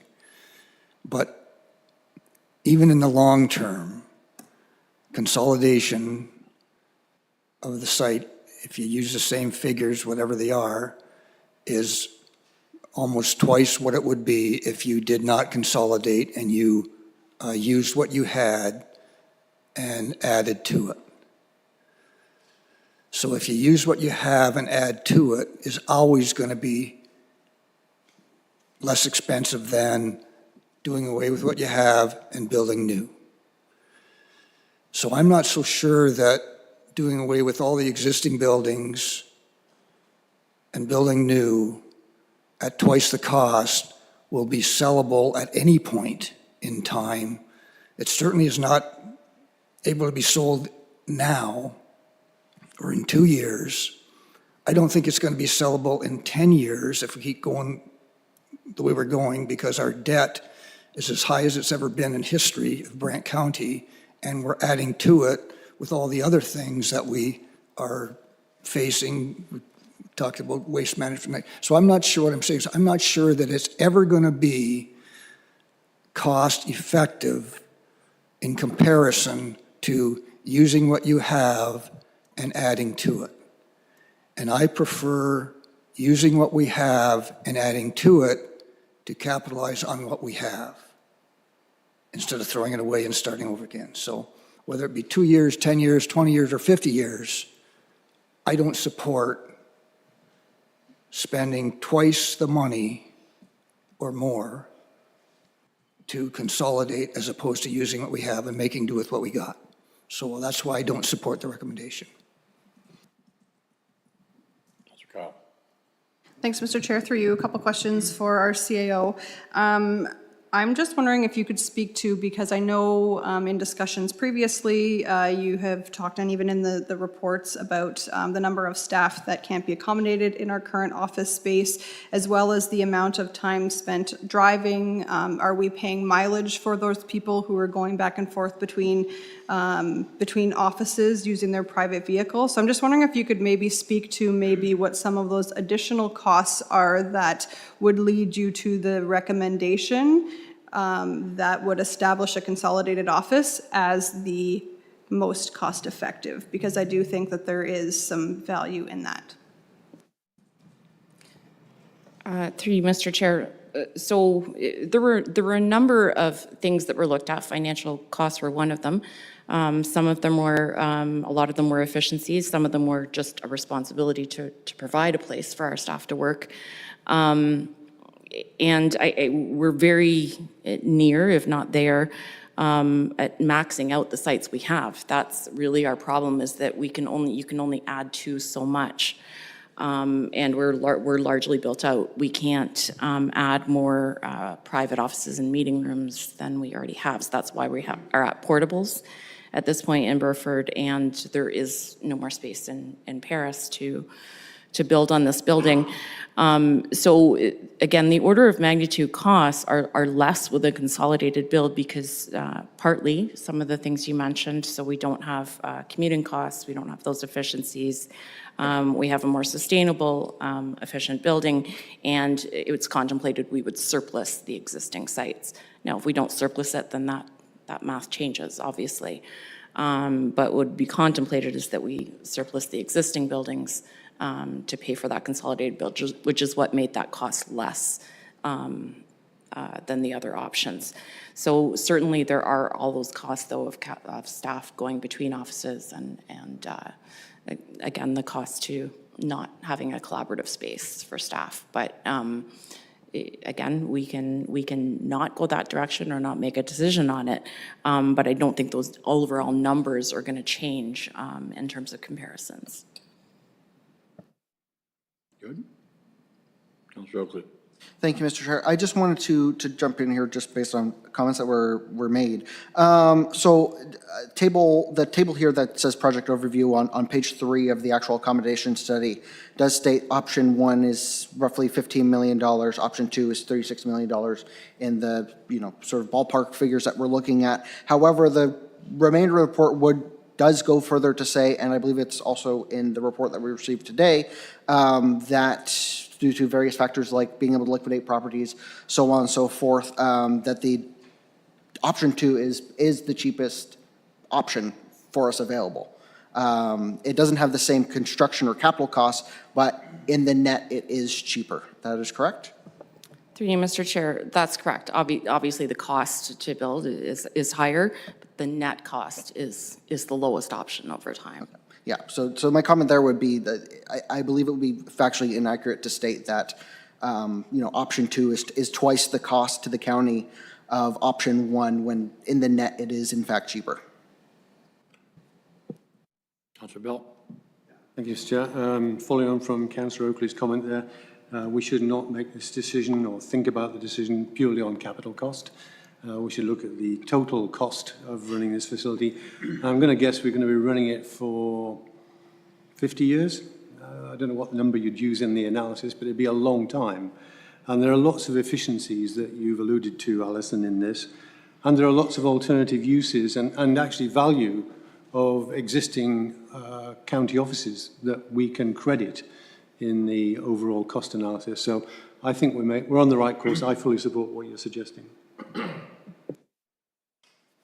Councillor Garneau. Thank you, Mr. Chair. Much like Councillor Chambers, I'm going to advocate that we slow down on this decision. While I appreciate the CAO's comments that we could look anywhere across the county for this, the report very clearly prefers Paris and indicates that all of the assumptions in it are actually based on a Paris location. And while there might be a multitude of reasons why that might make sense, that sets the tone for the conversation as where in Paris will we put that. I think we've had a lot of false starts recently when it comes to major capital projects, the big one being the main library branch. But there was a lot of discussion not all that long ago here as well about the sports complex and whether we were spending more on a process that wasn't going to lead to construction because we simply couldn't afford it. I appreciate that there are some efficiencies that have been identified by co-locating staff, but I think that we also have to recognize that many other municipalities are operating on a decentralized basis. And while we may not want to look to our Brantford neighbors for everything, they have 4 main sites by my count that staff work out of. So this is not an uncommon thing in many sectors, and we have a lot of technology we can work with. I think that as far as land disposition, that's already a council decision. So if we find ourselves in a position where someone wants to buy something that we own, or perhaps there's a recommendation that we sell something that we own, that comes back to this table, and that might be the time to decide whether we in fact do have a purpose we haven't identified. I'm conscious that we're getting late in this term of council and how long this process might take. This being my first term as a councilor, I often felt like decisions made by prior councils left our hands tied with some of these big processes that sort of compelled us to continue spending, even if that wasn't something I myself felt we should do. And the last piece I want to say is what message does this send to the public, our ratepayers?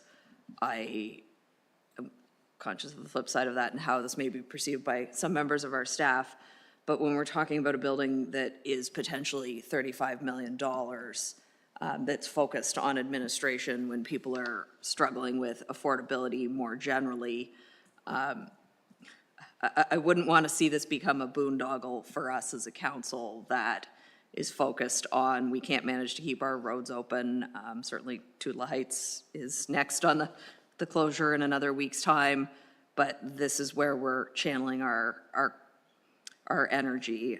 We've already had a signal that building is slowing down in the county. The London mayor was in the CBC recently along with the minister acknowledging this, and if building is down, DCs are down. So I'm concerned that there's a lot of uncertainty and that this is not the right time to be looking at the 50-year horizon when many of our residents are just trying to get through the day-to-day. I think there's enough checks and balances in some of our other processes that if an opportunity presents itself, council can consider it.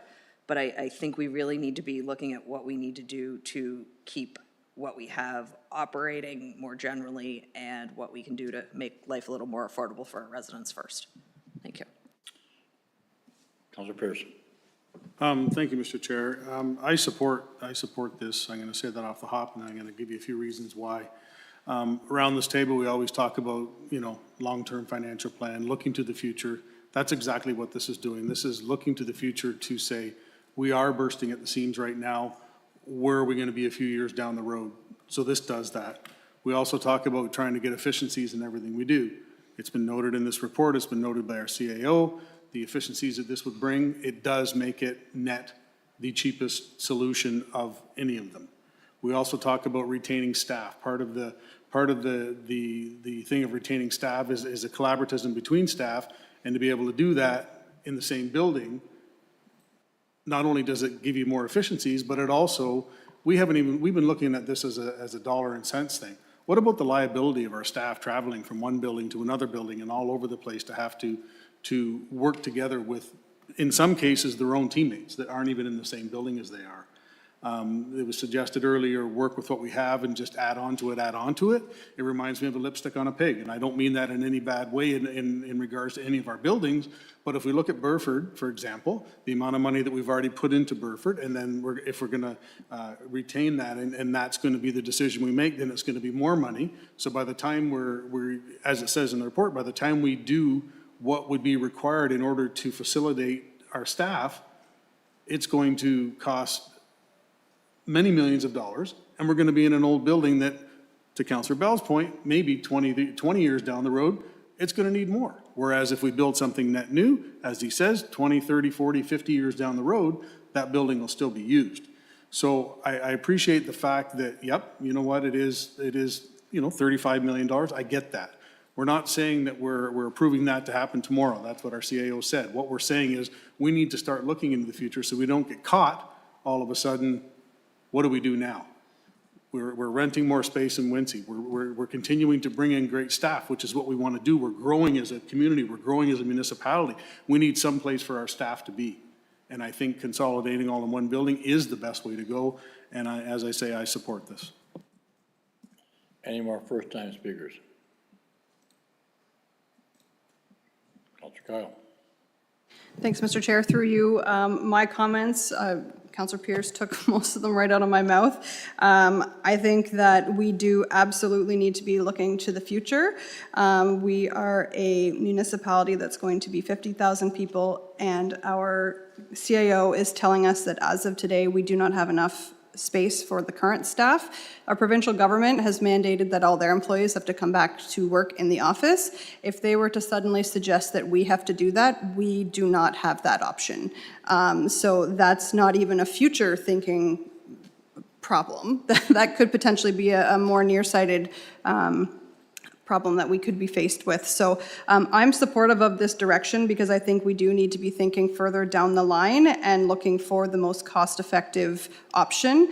I know some of my colleagues have mentioned burden to the taxpayer, and I think this is a smart way to ensure that we are, in fact, making sure that we're not adding extra costs when we talk about things like paying mileage to people driving their personal cars back and forth when they could be in one office, or the fact that we have senior staff who may have to be taking important calls in their vehicle because there's not a private space for them in our office building. That's not the type of environment that invites good staff to come and to stay in the county. And in order to facilitate our growth and to make sure that we're able to maintain, not even expand our services that we provide to them, but just maintain them, we need to be able to provide space that is appropriate for the size of municipality that we are today and that we're growing to be. So I'm fully supportive of the recommendation. As the CAO said, we're not committing to spending that money now. We're looking to make sure that we have a space to grow at some point when we do need to do that down the road. So I'm supportive of the recommendation. Councillor Chambers. Yeah, and I don't disagree with any of that, and I agree with what you're saying, but what concerns me is the municipality our size carrying the debt that we are carrying and adding to the debt in the last 4 years at a rate higher than any other time in the history of the county. And we're continuing to add debt, and we're continuing to increase our debt to the point where we become unsustainable because we can't finance the debt without raising the taxes and providing for all the other services that we're supposed to be providing for the ratepayers. When a municipality gets to the point where its debt is unmanageable or is increasing its debt and cannot control its taxes to support the services that we're supposed to be supporting for our residents, then municipalities get into trouble. The city of Brantford 5 or 6 years ago was in trouble because they had high debt, high taxes, and their assessment wasn't keeping up. You have to look at the financial position of the county. So adding another $37 million, yeah, that'll increase efficiencies in the long term, but you're adding $40 million to the debt on debt that we already have that is higher than it's ever been. And we keep adding and adding and adding to the debt. And as a result, our taxes keep going up and up and up and up and up. We've had the highest tax increases in the last 2 years in the history of Brant County. Our asset management plan suggests that we have to add another 5% to the tax rate. What happens when the 8 bridges in West Brant, in the west part of the county, come up for as a master transportation plan? We're going to close them because we can't afford to, because we don't have the debt capacity. take a look at the financial position of the county when you're talking about all these wonderful additional things that we could have, but maybe I would like to live in a mansion, but I can't afford it. So I have to add maybe a room to the back shed. I'm sorry, but you have to look at the financial position of the county when you're looking long-term. And if you keep adding debt, you're going to be in trouble.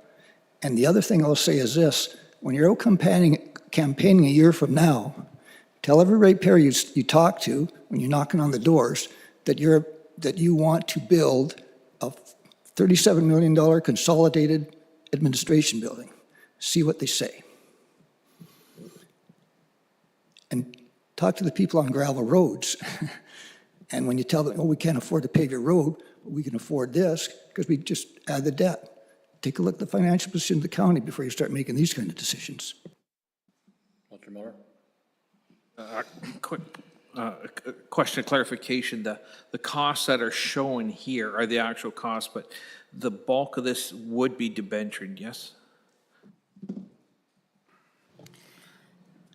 Through the chair, first of all, there's no recommendation to spend that kind of money. That is not the recommendation that is on the table, so I want to again clarify that.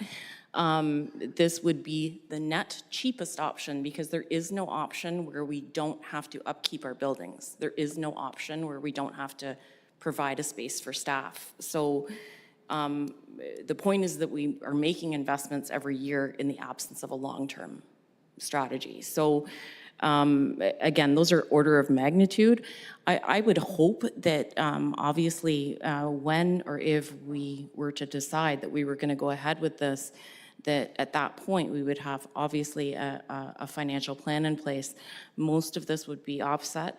It is at least as suggested by surplusing properties, existing properties, but the remainder we could either in the interim start a reserve, but yeah, we could be looking at debentures at that time. But again, we're not at the point where we would be looking at a financial plan for that. Okay, so we don't know how much it'll be costing us net, I guess, is what you're saying, because that, and then you have to figure in debenture costs and because I know when you debenture something, I mean, it basically doubles the cost of whatever you're doing, but we don't know the cost. And I understand we're just looking at a site right now, but yeah, I mean, if we had to debenture the whole amount, I mean, instead of 35, you'd be looking at $70 million, right? So, okay, I'll leave it at that. Thank you. Councilor Oakley. Thank you, Mr. Chair. I just wanted to comment on regards to the fiscal responsibility conversation. I'd like to again reiterate what the CAO is saying, which is option 2 is the most fiscally responsible option in front of us. The other options will cost us more. So if we're looking to minimize the cost of the taxpayers, we should go with the recommendation. Further to the comment in regards to the amount of money in our asset management plan, the last that was in front of us had a conversation with our former director of operations, who commented that a large portion of our nearly $1 billion in the asset management plan are due to deferred costs and decades of short-term decision-making to have easier conversations at the door as it relates to tax rate increases, rather than looking at long-term investment decisions, and thus we are left with the burden of decades of short-term decision-making impacting us now. That will not go away by continuing to bury our heads in the sand. Any more discussion? Councilor Bell. Thank you. Just to say, and it probably doesn't need to be repeated, but we do have a long-term financial plan. And I think we're going to get an update on that relatively soon. And one of the things we could do there is show how this would play into it. And I hope that Alison staff can do that. And maybe you have to ask our friends at Watson to do it, or whichever consultant we have. But that would actually illustrate, I think, the point that Councillor Chambers is making, and we'd be able to see it in a quantified fashion. Any more discussion? Mr. Mayor, you're quiet. I'm very quiet. I'm having a hard time not finding this whole thing playing to the people for the election that's coming up in over a year. This is the most political meeting I've been at in the last 4 years. And I'm feeling uncomfortable. I'm feeling that people are playing to the camera, saying things that will get them votes. And I'm finding it very uncomfortable. That's why I haven't said a word, because it's not current. And people are speaking out of turn, and people are speaking when they shouldn't be speaking. It's not time for the election. It's not time to be looking for votes. And I just find it very uncomfortable. Any more questions or comments? Call the vote, please. I will. Any more questions or comments? Call the vote. All those in favor of the recommendation? Opposed? Got that, clerk? Madam Clerk? Perfect. No communications listed. Report from the CAO.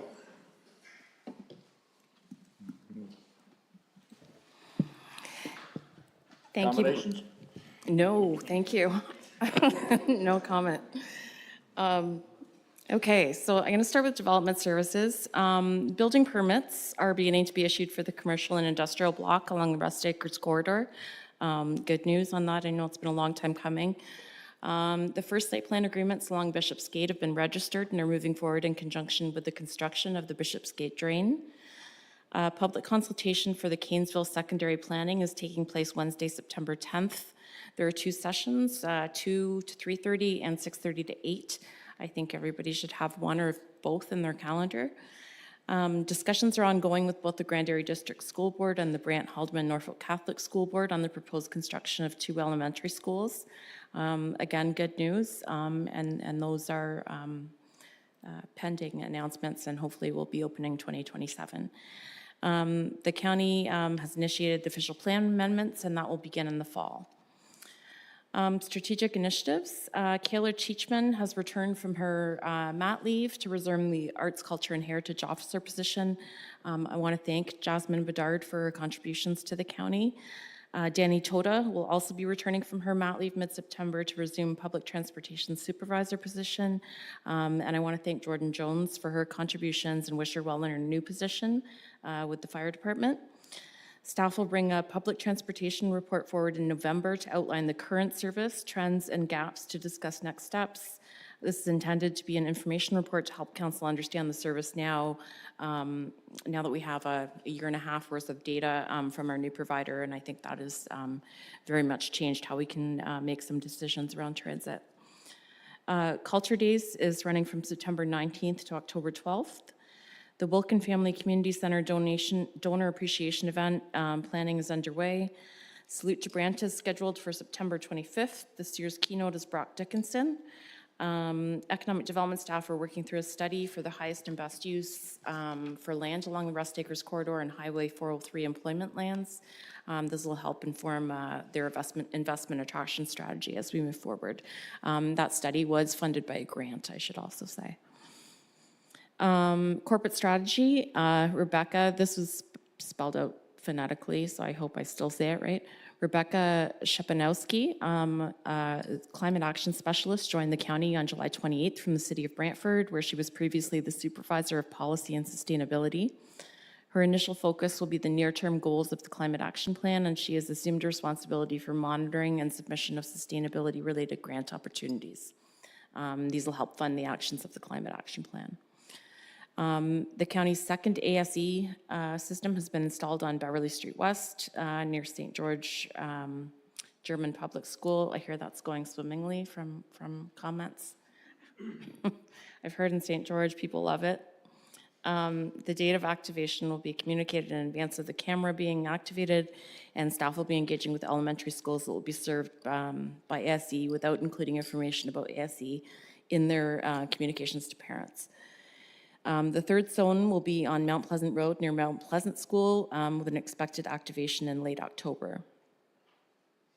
Emergency and Protective Services, Fire Services Communications Coordinator position was accepted, as I mentioned previously, by Jordan Jones. She is starting on the 19th. The recruitment for paramedic chief is underway. Paramedic Services Administration staff have now moved into their new headquarters at Savannah Oaks. I think most of you have seen the building now. The bunker gear room project and renovation of Burford Fire Station is complete. education session on emergency management is planned for council in November.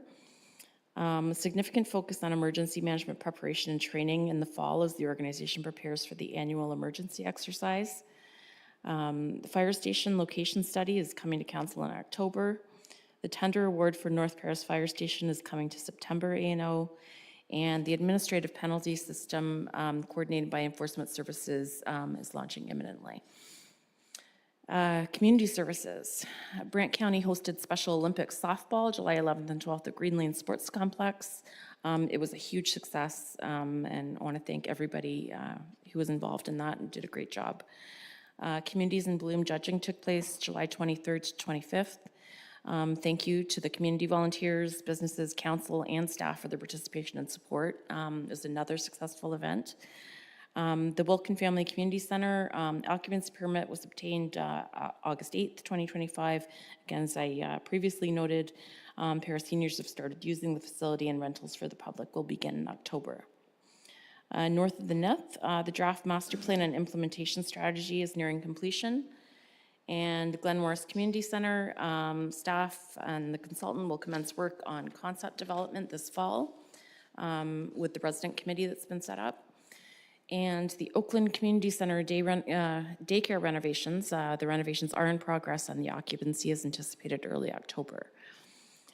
Finally, Parks Master Plan is nearing completion, and we anticipate presentation at Council November policy meeting. The Oakland Community Center daycare renovations, ministry approval was received in April. Corporate services is a short one, but obviously a massive project. Budget direction and the next series of long-term financial plan policies will be considered at the A&O meeting this month. Operations, servicing projects in Scotland, Oakland, Burford, Cairnsville, and St. George continue to progress, with Cairnsville now in detailed design and St. George wastewater treatment plant tender closing later this month. Phase 1 of the Biggers Lane landfill expansion is nearing completion. Planning and design for the Cleaver Road and Mount Pleasant municipal drains are well underway, with construction already started on the Mount Pleasant drain. The Operations Administration Internal Customer Service Tracking Program has been launched, allowing departments to monitor incoming calls by type. So that would be things like solid waste, missed pickups, roads, traffic light issues, that sort of thing. Sidewalk and pathway upgrades have been completed in Paris and are currently underway in Glen Morris. Pedestrian crossing signals are scheduled for installation this month on Rust Acres Road. And infrastructure locates for the county have been consolidated, and recruitment for 2 locator positions has been successfully completed. I believe that announcement went out earlier today, so we've welcomed those new people. And I have a very general reminder. I know that there's a lot of pressure right now on council and the public for information, particularly around operations. There's a lot of questions, and obviously going into an election year, those are going to continue to ramp up. So I just wanted to have a general reminder out to council to please copy GMs on any questions or asks towards staff, just so that they can monitor workflow, keep track of some of those things. If there's consistent questions that are coming up, maybe we can address them in a better way.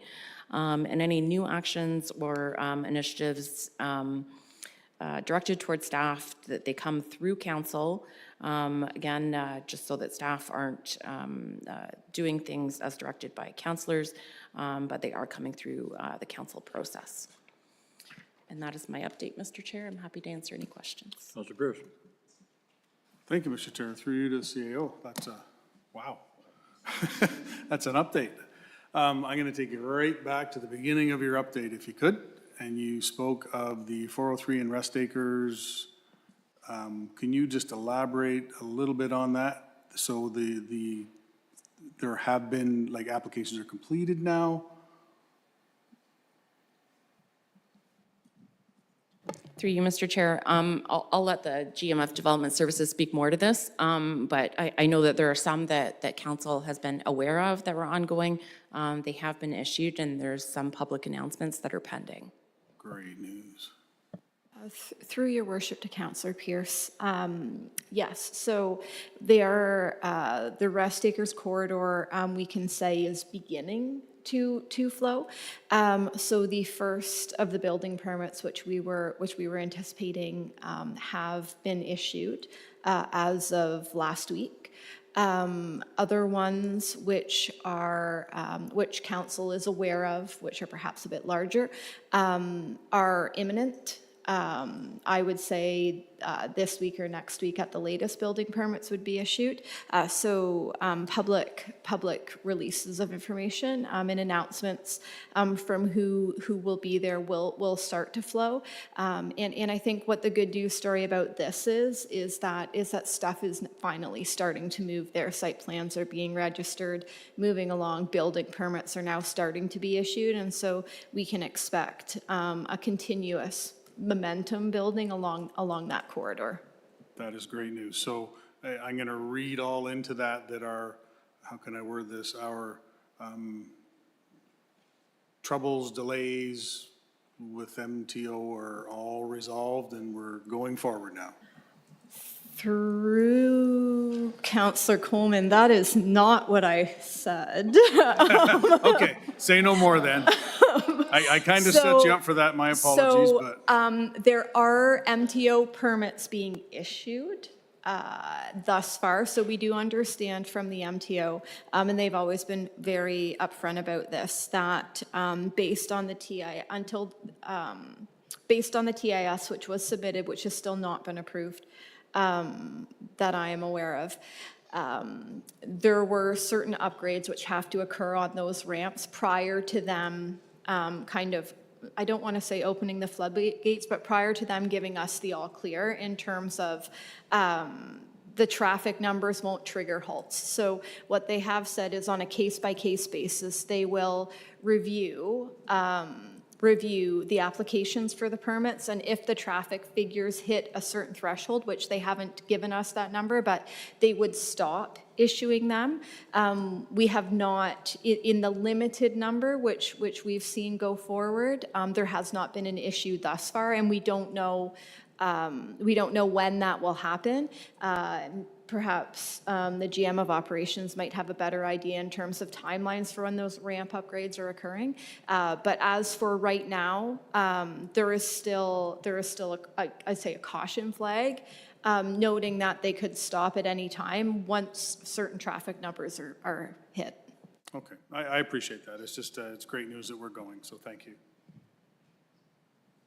Any more questions for the CEO? Seeing none. Any other business list? None on the business list. Moving on. We have an in-camera session. RPT 323-25 on property standards and RPT 0316-25 on minor reorganization. A motion to go in camera, please. Moved by Mr. Baylor. Councilor Kyle. All those in favor? Carried. 2 minutes.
Good. If there's nothing else, move for adjournment.